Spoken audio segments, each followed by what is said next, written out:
le physique, le mental, la technique, la tactique. Ce sont les clés de l'exploit.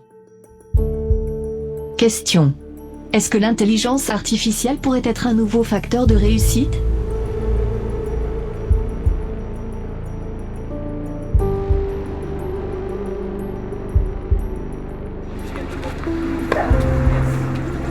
Il n'y a rien qui remplace un coach au bord du cours, hein. Rien du tout. Hein.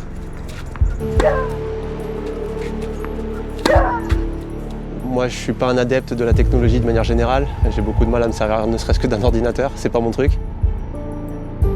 Aujourd'hui, lorsqu'on parle d'intelligence artificielle et d'innovation, souvent les humains en ont peur en se demandant « est-ce que je ne vais pas être remplacé ?»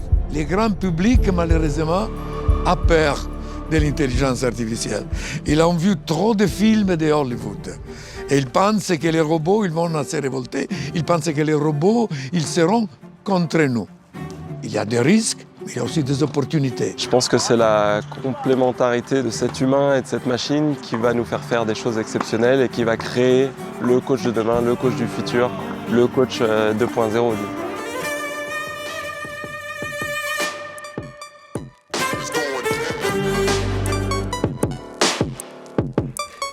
Perfectionniste, jusqu'au boutiste. Comment toi, tu décrirais la personnalité d'un coach de tennis de haut niveau ? Bon, c'est un peu le cliché des comédiens, comédiennes. C'est un non, je suis perfectionniste, moi je suis en colère. Voilà, ma femme est comédienne, donc je peux me permettre de le dire. Hein. Non, le perfectionnisme aujourd'hui, le coach aujourd'hui, il est au service des joueurs. C'est-à-dire qu'on nous donne leur carrière ou leur progression ou un moment de leur vie dans les mains.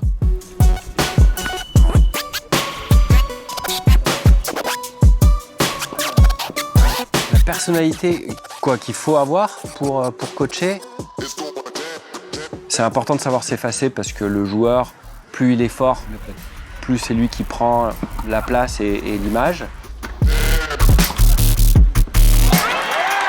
Maintenant, pour être capable de driver, d'aider, de manager, de coacher un joueur ou une joueuse très fort, il faut être capable de lui tenir tête, de lui montrer par A plus B que c'est comme ça, que la direction elle est là, qu'il y a ces choix-là à faire. Donc ils ont aussi besoin de cette figure un peu rassurante. Le but, c'est que le joueur ait confiance en son coach. Ouais, c'est le but. C'est le but. Sinon, vous vous rendez compte le temps qu'on passe ensemble ? 5 heures sur le cours, les programmations, l'encouragement dans le match, la statistique, la tactique. S'il n'a pas 100% confiance en nous, ça s'arrête. Et puis même, il faut arrêter, il faut que le coach s'en aille. La première séquence que tu la perds, c'est pas très grave parce que l'adversaire il sait où tu joues. La deuxième séquence, c'est toi qui as l'avantage parce que tu sais où tu joues. Viens coller. Une fois que tu as joué de ce côté-là, reviens coller du bon côté. De partout.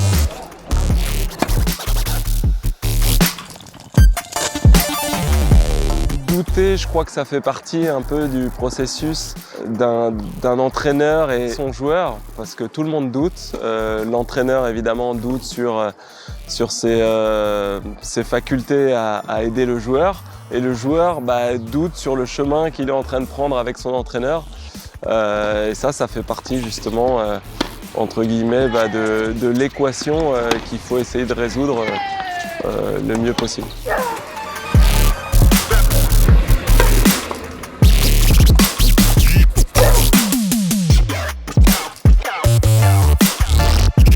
Intelligence artificielle. Malheureusement, ils l'ont appelé intelligence artificielle. Bon, il faut l'accepter maintenant, le nom il est trop répandu. Mais il faut comprendre, voilà, que ce sont des systèmes experts, que ce sont des systèmes qu'il doit prendre avec les données une certaine expertise et développer, faire comprendre, aider à faire des choses nouvelles, plus simple. Si vous êtes un coach et vous ne pouvez pas seulement parler, seulement dire votre expérience, mais vous pouvez mettre votre expertise dans les données et utiliser ces données pour faire apprendre plus, quoi de mieux?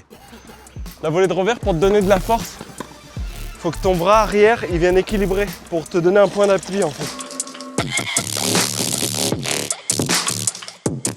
Aujourd'hui, il faut comprendre les besoins des coachs, les besoins des joueurs et se poser la question à chaque fois comment la technologie, comment l'intelligence artificielle va pouvoir apporter des solutions à ces problématiques. Partout, 2 points.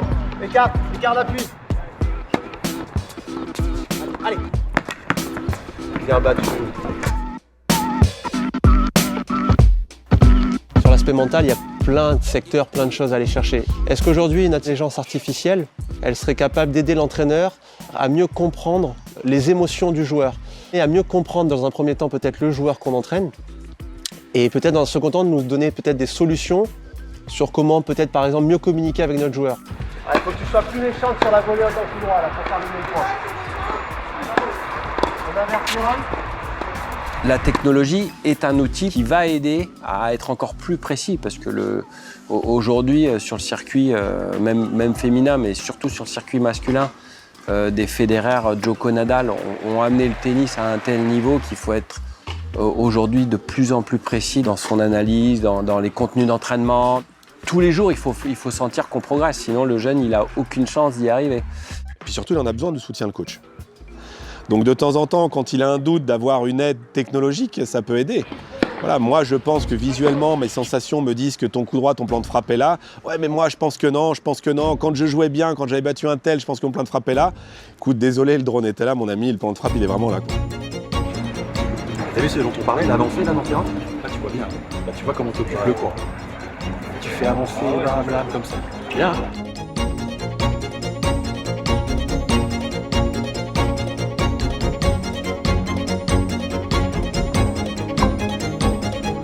Alors ce que nous allons inaugurer dans ce projet, c'est que l'intelligence artificielle soit au service du coaching sportif dans le domaine du tennis, parce qu'il est essentiel de lier l'humain, l'émotion dans le tennis, le rapport et la confiance à son coach, pour que les jeunes puissent progresser avec une image, un fact, comme on dit dans la technologie, qui puisse les aider à comprendre leurs gestes et pour qu'ils progressent surtout. Ouais, tu perds pas beaucoup de terrain, t'en gagnes pas beaucoup, mais t'en perds pas. Tu suis quoi. Ta ligne. La jeunesse de ce projet, c'est le conseil départemental qui souhaite mettre tout en œuvre pour que la technologie, l'innovation, le tech for good, soit au service du sport. Et je pense qu'en travaillant et en développant des choses autour de la technologie, on peut amener l'humain, les coachs, à utiliser encore plus ces technologies. Ça doit devenir une évidence en fait. Comme la préparation mentale, à un moment donné, n'a pas été une évidence et l'est devenue. Voler, le concours. Près du filet. Là. L'enjeu de ce projet, soutenu par Joe Wilfried Tsonga, c'est de mettre au service des jeunes une technologie accessible, très légère, agile, puisque ça va être fait par un drone. Et c'est surtout quelque chose qui peut permettre, au lieu d'avoir 15 caméras sur un cours qui coûte une fortune, ça peut être l'occasion d'avoir un drone qui va filmer 50 joueurs, 100 joueurs, 200 joueurs et qui finalement aura une rentabilité accessible à tout le monde. D'avoir un seul outil qui est capable de ramener autant de données, c'est-à-dire que gérer le faciès et le body language du joueur, en même temps sa vitesse de frappe, son plan de frappe, sa distance, le nombre de kilomètres qu'il a fait, c'est formidable. Et tout ça mobile sur n'importe quel cours, n'importe quelle surface, n'importe quel endroit du monde, faut y aller, c'est fabuleux. Et c'est pour ça que cette première mondiale, je crois vraiment en cette adoption par les jeunes et par les coachs sportifs.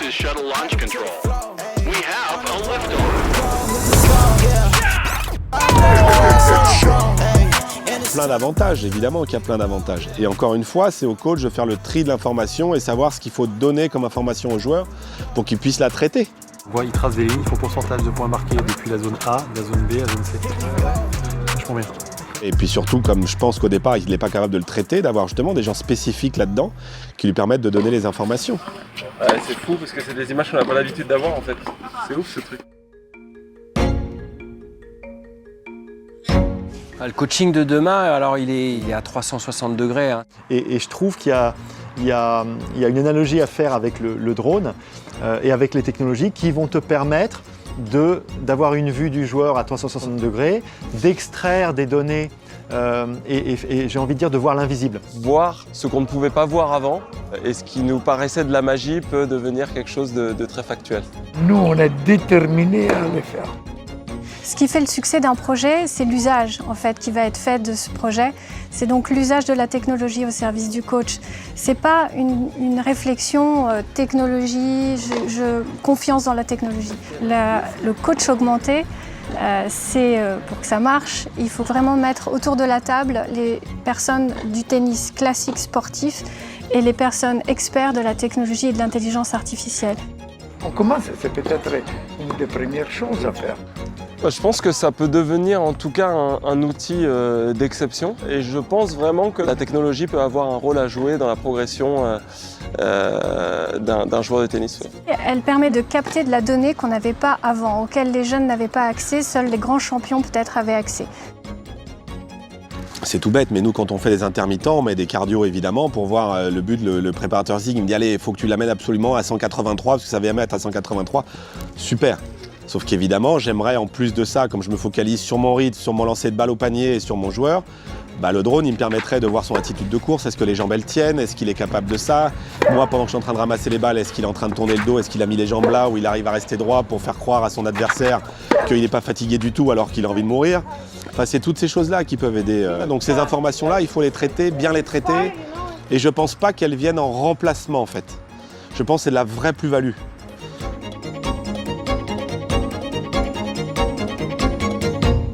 Vraiment, la technologie, elle joue un rôle prépondérant dans l'accompagnement d'un joueur, dans sa faculté à se développer, à devenir meilleur sur le terrain, physiquement, mentalement, tactiquement, techniquement. Vitesse.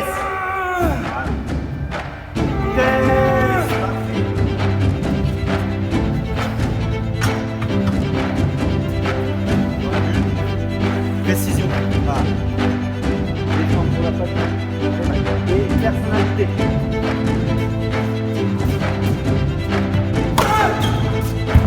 C'est vrai que c'est quelque chose que nous, on utilise tous. La vidéo, par exemple, on l'utilise quasiment au quotidien avec le joueur.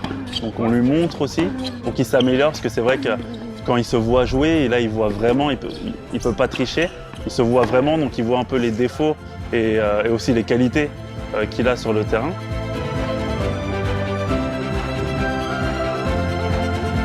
Aujourd'hui, il y a deux étapes quand on joue au tennis, c'est quand la balle est de notre côté et quand la balle est de l'autre côté. Et pour savoir ce qu'on veut faire, on doit d'abord savoir ce qui nous vient. Par exemple, sur l'aspect tactique, peut-être avoir des choix de frappe donnés aux joueurs, que très rapidement, on ait un affichage avec des informations sur ce qui se passe autour de lui en temps réel. Si le drone peut aussi donner différents points de vue, peut permettre à l'entraîneur de rester à l'arrière et d'avoir en temps réel, une fois encore, peut-être une autre vue en même temps, ça peut être hyper intéressant. Donc on a besoin des machines pour nous aider. Et si on doit prendre 3 degrés d'angle sur une frappe de coup droit, c'est pas aux yeux, c'est pas à l'œil nu qu'on va y arriver. C'est très difficile de dire aujourd'hui quelle sera la technologie gagnante. Mais ce dont je suis persuadé, c'est que les technologies qui émergeront, elles auront été bâties avec des équipes qui seront engagées. Tu vois ce que je veux dire? Qui seront engagées dans le projet, qui vont y croire. Donc je pense qu'on a besoin de coachs, de joueurs, d'académies qui s'engagent dans le projet et qui y croient. Et il y a un moment donné, il faut savoir être un leader. Pour être le plus fort, il faut savoir être un leader. Et je pense que Joe, là-dessus, il est animé. S'il est rentré dans l'aventure, s'il s'est associé avec Thierry sur la All-in Academy, c'est à un moment donné pour être leader. En tout cas sur le coaching. Et justement, pourquoi pas, avec l'intelligence artificielle, avec la technologie, faire la différence avec les autres. Je crois que le coach augmenté, justement, c'est celui qui va être ouvert à toutes sortes de choses.